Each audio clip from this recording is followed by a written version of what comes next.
Welcome to my YouTube channel. আশা করি তোমরা সবাই ভালো আছো ও সুস্থ আছো।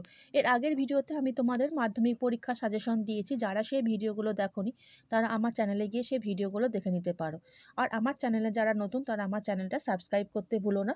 আর তোমাদের ভিডিওটা যদি ভালো লাগে তাহলে লাইক করে দিও। আচ্ছা বন্ধুরা, আজকে আমি তোমাদের ইতিহাস থেকে মহারানী ঘোষণাপত্রের ঐতিহাসিক তাৎপর্যটা আলোচনা করে দিচ্ছি।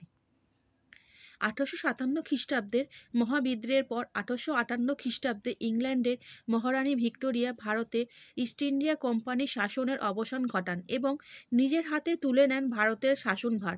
মহারানীর ঘোষণাপত্রের মাধ্যমে ভারতীয় শাসন ব্যবস্থার নতুন নীতি ও আদর্শের কথা প্রকাশ করা হয়েছিল, যেখানে বলা হয়েছিল প্রথম এই ঘোষণাপত্রের মাধ্যমে 1848 খ্রিস্টাব্দে জারি করা লর্ড ডালহৌসির শর্তবিলোপ নীতি বাতিল করা হয়েছিল এবং দেশীয় রাজারা দত্তক পুত্র গ্রহণ করতে পারবেন।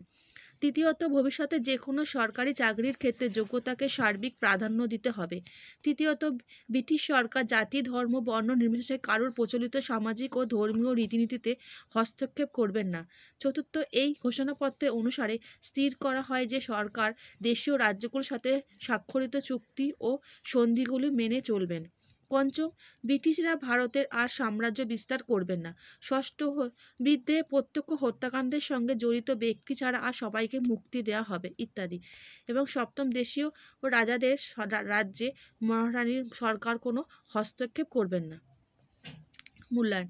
মহারানীর ঘোষণাপত্রে ছিল সিপাই বিদ্রোহের সুদূর প্রসারী ফলাফল।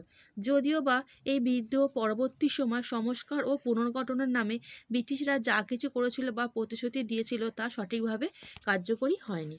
আচ্ছা বন্ধুরা, আশা করি তোমরা আমার এই প্রশ্ন ও উত্তরগুলো বুঝতে পেরেছো। আচ্ছা, ভালো থেকো।